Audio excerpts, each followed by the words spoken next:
7 दिन कथा चली। सब लोगों ने तन मन धन से सेवा की, किसी ने तन से, किसी ने मन से, किसी ने धन से। लेकिन धन्ना तो इतना गरीब था कि उसके पास में धन तो था ही नहीं।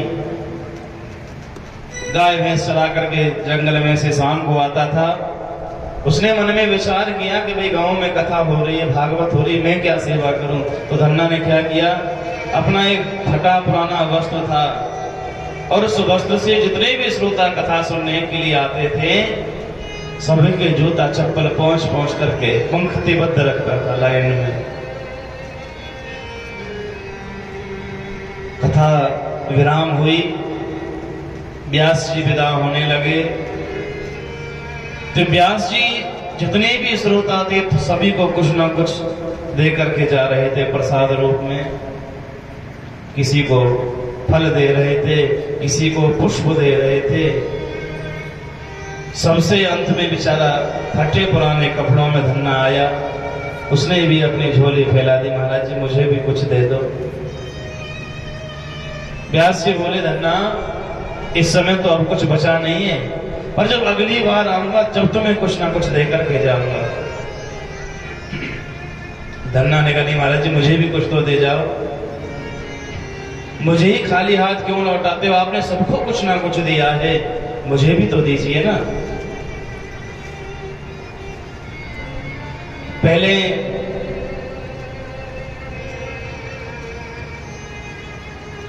साधन बहुत कम थे, प्राय पैदल की यात्रा होती थी या घोड़े ऊंट इत्यादि की यात्रा हुआ करती थी। व्यास जी को घोड़े पर बैठ करके जाना था, डाकुओं का भी भय लगभग बना रहता था, व्यास जी को भी जल्दी जाना था।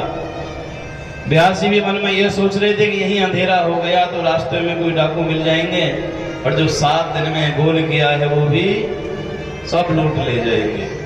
व्यास जी भी बड़ी जल्दी में थे, लेकिन धन्ना ने चरण पकड़ ली, महाराज कुछ तो दे करके जाओ। अब गुस्साए व्यास जी ने क्या किया, उनके पास में एक सिलबट्टा था जिस पर भांग रगड़ के पिया करते थे, भांग गिरते थे। वो बट्टा उठाया पत्थर का और धन्ना को दे दिया, ले। धन्ना ने वो झोली में बट्टा ले लिया। महाराज इसका करना क्या है? बोले करना कुछ नहीं है, नहा धो करके इसे भी नहलाना, चंदन लगाना और भोग लगाना। गुजराती में एक कहावत है कि श्रद्धा न हो वैसे तो पुरावानी जरूर नहीं। जब श्रद्धा का विषय होता है तो उसमें सबूत नहीं चाहिए।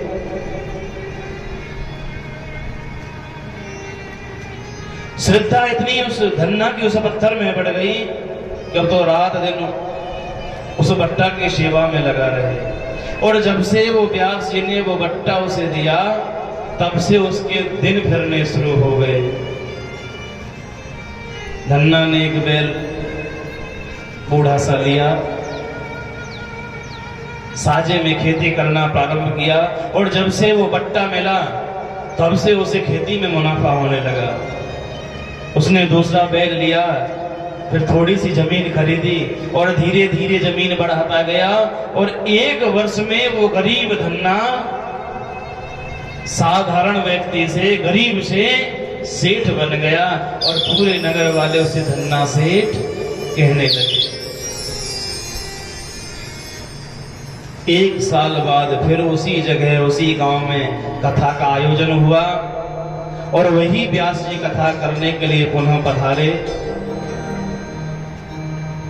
जब व्यास जी कथा करने प्रारंभ करने लगे तो आज सबसे पहले धन्ना सेठ पहुंचे। उन्होंने व्यास जी की खूब सेवा की। धन्ना ने कहा, महाराज जी जब से आप मुझे वो ठाकुर जी देके गए तब से तो मेरे दिन ही फिर गए। व्यास जी सब ये आपकी कृपा है। व्यास जी ने कहा, भैया मैंने तुम्हें क्या दिया था? धन्ना ने कहा, याद करो महाराज जी, जब आप सबको कुछ ना कुछ दे करके जा रहे थे मैंने आपके चरण पकड़े और आपने अपने थैले में से निकाल कर ये ठाकुर जी मुझे दिए। व्यास जी को स्मरण हुआ, व्यास जी ने कहा, अरे मैंने तो इसे भांग घोटने वाला बट्टा दिया था। धन्ना, क्या ये सब उसी का प्रभाव है? बोले, जी महाराज, जब से आपने ठाकुर जी दिए हैं, मैं रात दिन इनकी सेवा शुश्रूषा करता हूँ, इन्हें भोग लगाता हूँ, और ठाकुर जी स्वयं अपने हाथों से भोग प्रसाद भी पाते हैं। व्यास जी ने कहा, नहीं हो सकता। बोले, महाराज सत्य है। व्यास जी बोले, नहीं धन्ना, तुम झूठ बोल रहे हो। बोले, नहीं तो शाम को आपको दर्शन कराऊंगा। अब तो धन्ना ने व्यास जी को निमंत्रण दिया। संध्या काल में समय से पूर्व व्यास जी धन्ना सेठ के घर पहुंचे। धन्ना ने भोजन बनाया, और जैसे भोग सामने रखा ठाकुर जी के, तो ठाकुर जी ने उस दिन भोग प्रसाद नहीं पाया। धन्ना तो आंखों में आंसू भर के रोने लगा। बोले, ठाकुर जी, आज मेरी परीक्षा की घड़ी है, और ये मेरी नहीं, परीक्षा तुम्हारी है। भला मैं क्या परीक्षा दे सकता हूं? मैं तो परीक्षा देने योग्य हूं ही नहीं। परीक्षा इस समय आपकी है। यदि आज आपने ये भोग नहीं स्वीकारा, तो ये गांव वाले और व्यास के सब मुझे झूठा झूठा कहेंगे। मैं भले झूठा साबित हो जाऊं, पर मैं आपकी निंदा नहीं सुन सकता। और सबसे नौवीं भक्ति क्या है? नवम सरल मम दृढ़ विश्वास। जब भगवान के ऊपर दृढ़ विश्वास हो, भावना सरल हो, तो भगवान तत्काल प्रकट हो जाते हैं।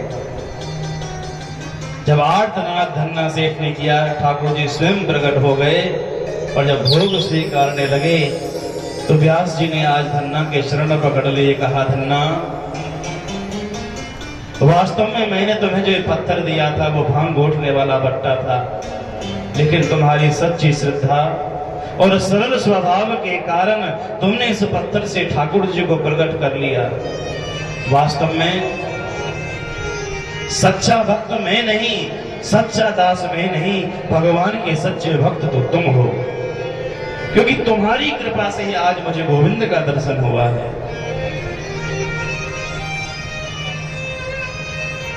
यदि भावना सच्ची है, तो सदैव ठाकुर जी कृपा करते हैं। और परीक्षा भगवान की ही होती है, भक्त की परीक्षा नहीं होती। विभीषण जी